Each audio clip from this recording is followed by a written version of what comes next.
여러분, 이스트가 무슨 뜻일까요? 동쪽? 이거를 색다르게 풀어낸 학자가 있습니다. 오늘 그 이야기를 소개하려고 합니다. 안녕하세요 여러분, 오랜만에 책으로 돌아왔습니다. 사실 한국어 제목이 중국 필패입니다.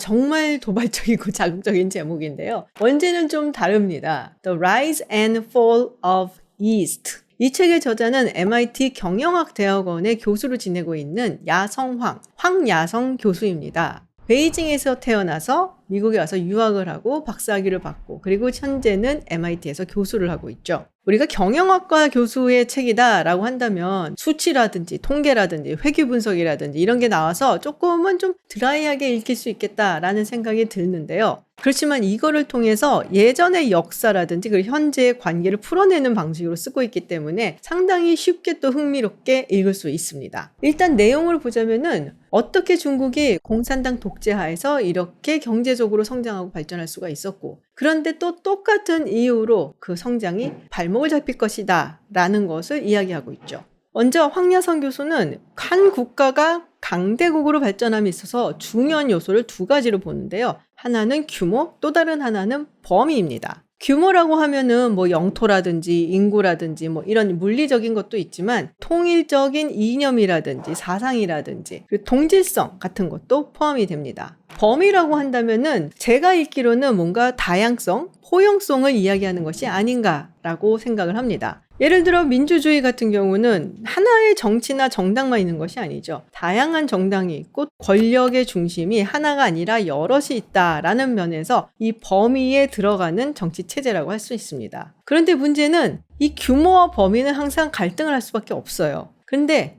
이 국가가 제국으로 발전하고 그걸 유지하기 위해서는 규모와 범위 사이에 균형을 맞추는 것이 굉장히 중요하다라는 이야기를 하죠. 중국의 공산당은 여느 독재 체제처럼 규모를 확장을 하고 범위를 희생하는 방식을 써오고 있는데요. 이거는 사실은 굉장히 오랜 기간 동안 중국 역사에서 면면이 내려오고 있는 이 독재 정치의 메커니즘이 아직까지도 활용되고 있기 때문이라는 겁니다. 그 메커니즘을 얘기하는 것이 바로 이스트인데요. 이 책에서 말하고 있는 이스트를 좀 풀어서 설명을 하면요. E는 exam, A는 autocracy, S는 stability, T는 technology. 요 첫 글자들을 따서 이스트가 되었고 이게 사실은 중국의 오랜 독재 정치의 메커니즘 혹은 DNA를 바라보는 네 가지 기준이 된다라고 얘기를 하고 있죠. 근데 이 책을 읽다 보면은 네 가지 중에서도 가장 중요한 것이 등장을 합니다. 그게 바로 이 과거 제도예요.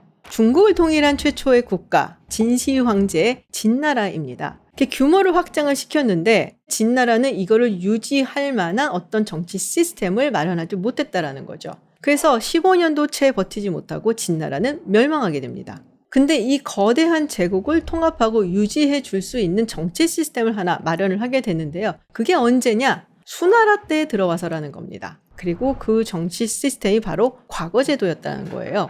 결국은 과거제도를 통해서 독재 정치의 시스템이 마련이 됐다는 거죠. 자, 그러면 과거제도는 어떻게 해서 독재 정치가 오랫동안 큰 규모를 유지하면서 지속될 수 있게끔 했는가? 과거제도의 가장 큰 역할 중에 하나는 뛰어난 인재들을 국가가 독점할 수 있게 해줬다는 겁니다. 사실 이런 과거제도라는 시험을 통한 등용문이 없었다면은 주로 누군가의 천거에 의해서 혹은 추천에 의해서 혹은 네트워크를 통해서 황제 주변의 신하들을 충원할 수밖에 없었겠죠. 그렇게 되면은 이미 기득권 세력이라 할 수 있는 왕족이라든지 귀족들의 세력이 더욱더 커지게 되고 황제를 위협을 할 수가 있는데 과거제도를 통해서 많은 새로운 지식인들 그리고 뛰어난 인재들을 충원을 하고 그리고 이들을 국가가 황제가 독점을 할 수 있게 된 겁니다. 실제로 서양에서도 군주가 자신의 권력을 강화하기 위해서 새로운 인재들을 끌어들여서 원래 있었던 귀족이라든지 기득권의 세력을 약화시키는 방식을 쓰기도 했었죠. 또 과거 제도는 일종의 교육의 표준화를 이뤄냈는데요. 과거 시험에 나오는 과목이 뭡니까? 성리학이죠. 그러니까 모든 뛰어난 사람들이 관직에 진출을 하기 위해서는 성리학을 공부할 수밖에 없었고요. 자연스럽게 그렇게 교육의 획일화가 이루어졌다는 겁니다. 그 외에 어떤 다른 사상적인 자유가 사실상 허용되지도 않았고 그리고 바라지도 않는 시대였던 거죠. 특히 오토크라시, 독재가 가능하게 했었던 요인 중 하나는 물론 전혀 조건이 없었던 건 아니지만 과거제에 응시할 수 있는 조건들을 대폭 낮춤으로써 내가 출세를 하려면은 관직에 진출하는 게 가장 빠르고 효율적인 방식이구나 라고 생각하게 했다라는 거죠. 그러다 보니까 상업이라든지 공업이라든지 이런 부분은 아무래도 쇠퇴하고 발전할 수가 없게 되었다라는 겁니다. 마찬가지로 모든 사람들이 편편일률적으로 같은 공부를 하다 보니까 뭔가 다른 상상을 한다든지 생각을 하는 또 다른 차원의 지식인들이 출연하는 것도 막히게 되고요. 나중에 유럽의 근대사회에서 볼 수 있었던 시민혁명을 일으키는 부르주아 계급이라든지 지식인이라든지 이런 존재들이 중국에서는 탄생할 수가 없었다라는 겁니다. 그렇다면 스테빌리티, 안정성 이야기를 해보겠는데요. 안정성 측면에서도 과거제가 큰 역할을 했다라는 겁니다.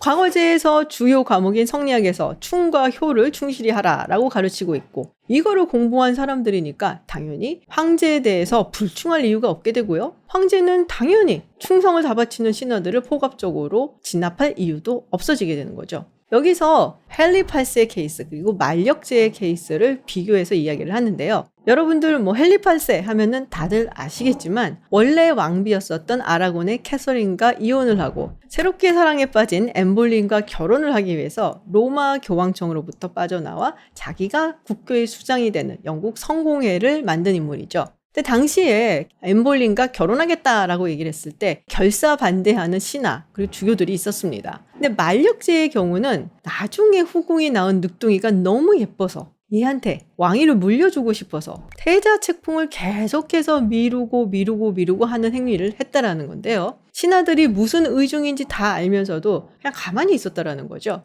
어떻게 보면 좀 무기력한 관료들만 있었다라고도 얘기를 할 수가 있는데요. 역시 그 원인은 과거제도입니다.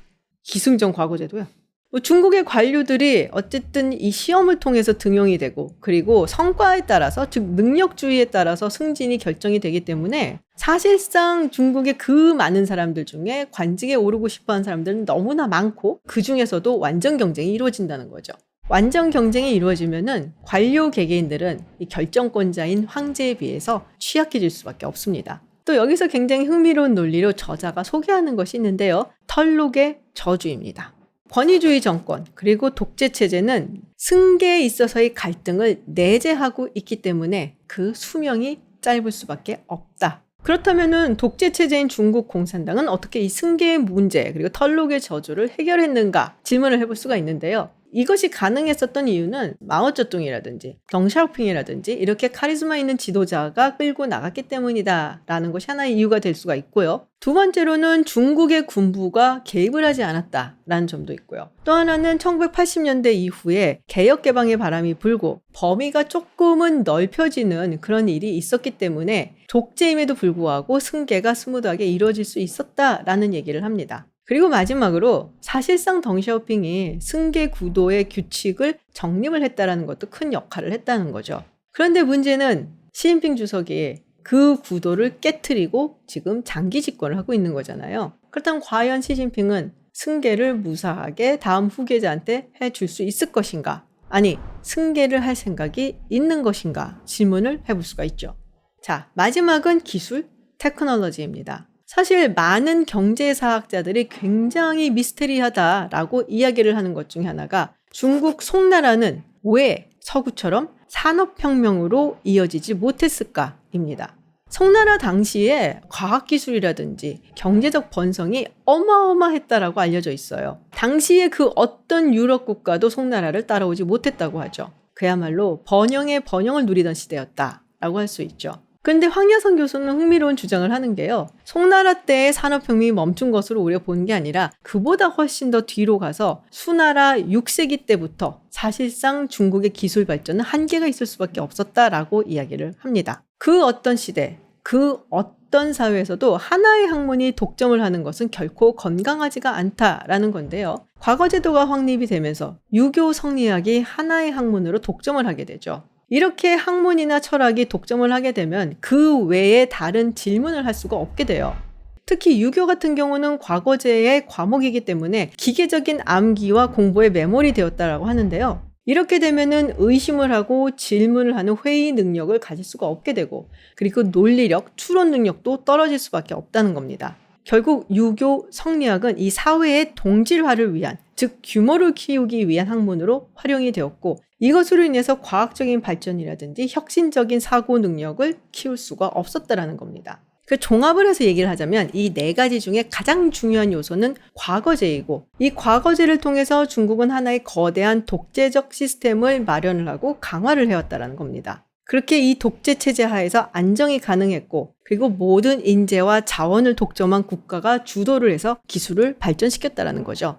당연히 맹점이 있는데요. 이렇게 경직되고 획일적인 학문을 추구함으로써 더 이상의 혁신이 불가능하게 했다라는 겁니다. 소위 시민계층이나 부르주아가 이끄는 시민혁명이 불가능했고, 시민사회도 탄생할 수가 없었고, 그렇게 범위를 희생해서 규모를 추구했었던 오랜 시간의 역사와 DNA가 지금 공산당의 독재에도 면면이 흐르고 있다는 거죠.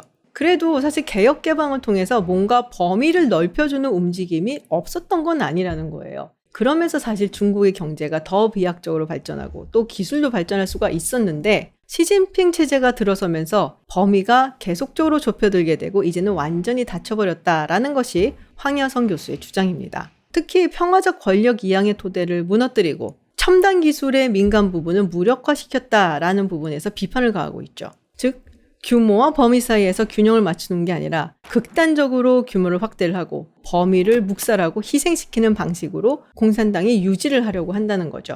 그렇기 때문에 중국은 더 이상의 발전보다는 쇠퇴할 가능성이 높다라고 비판을 합니다.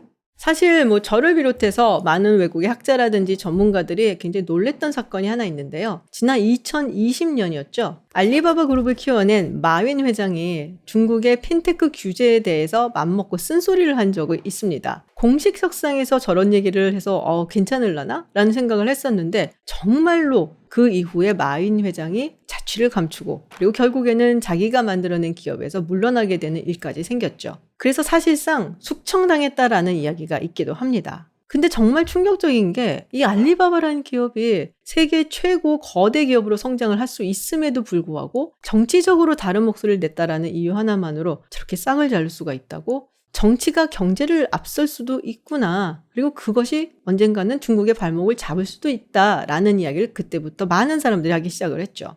자, 아주 간략하게 소개를 해드렸는데요. 제가 개인적으로는 가장 재밌게 읽었던 부분은 현대 중국 공산당 내에서 있었던 승계 과정을 두고서 일어났었던 여러 가지 암투라든지 내부 이야기 이런 것들이었습니다. 뭔가 좀 소설 같다라는 느낌이 있어서 굉장히 재밌게 읽었거든요. 그런데 또 그런 생각도 들었어요. 한국도 사실은 과거 제도가 존속했었고, 그리고 최근까지도 고시라는 것이 있었잖아요. 사실 한국이나 일본 같은 경우도 뛰어난 인재들이 이 고시라는 것을 통해서 관직에 나가고, 그래서 거기서 성공을 하고 안정을 찾는 것을 굉장히 중요시했었던 시기가 있었습니다. 그로 인해서 훌륭한 인재들을 충원을 할 수가 있었고, 또 이들이 만들어낸 여러 가지 경제개발 개혁안들로 통해서 한국이 성장할 수 있었고, 일본도 마찬가지로 성장할 수 있었다라는 얘기도 하는데요. 물론 지금도 뛰어난 인재들이 공무원이 된다든지 공직에 나가는 일이 많죠. 그런데 다른 길을 가는 사람들도 많거든요.